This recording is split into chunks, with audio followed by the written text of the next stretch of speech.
Napansin ng People's Budget Coalition ang pagtaas ng pondo para sa umano'y ayuda-based politics sa mga nakalipas na taon. At habang tumataas ang pondong nakalaan sa mga programang ito, nababawasan umano ang para sa mga institutionalized social amelioration programs gaya ng Pantawid Pamilyang Pilipino Program o 4Ps. Isang alyansa ng 20 civil society organizations ang People's Budget Coalition na nagre-repaso sa pambansang pondo taon-taon. Ang maobserbahan po natin, ang nangyayari po ay lumalaki yung budget para sa mga patronage politics na tinatawag. So ito po yung mga ayuda na very clientelistic yung approach. Halimbawa, nandito po yung AIX, yung TUPAD at yung MAIFIP, yung mga medical assistance.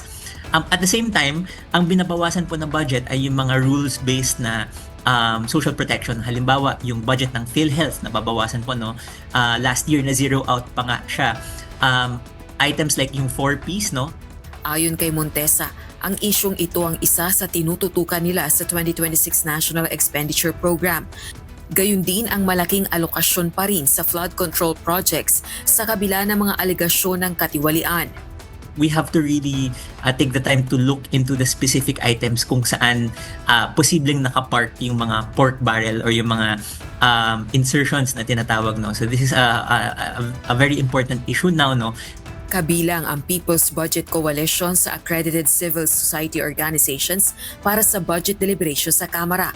Subalit nais ng grupo na mapalawig pa ang partisipasyon nila sa pagtalakay sa panukalang pambansang pondo. Our vision for what civil society participation is ay hindi lang observer, hindi lang yung silent na fly on the wall doon sa budget deliberations. Ang goal po talaga ng civil society ay magkaroon po kami ng boses. Iba yun sa parte ka ng diskusyon o bahagi ka nung proseso na yun. Pwede kami mag-react doon, pwede kami makipag-usap sa mga congressman kung may nakita kaming concern o kung may mga questions na hindi na isasagot, pwede kami magbigay ng expertise doon. Suportado naman ito ng ilang kongresista gaya ni Akbayan Party List Representative Percy Sendanya at Makabayan lawmakers. Rosa Licoz, UNTV News and Rescue. Diyos ang aming sandigan, serbisyo publiko ang aming pinahahalagahan.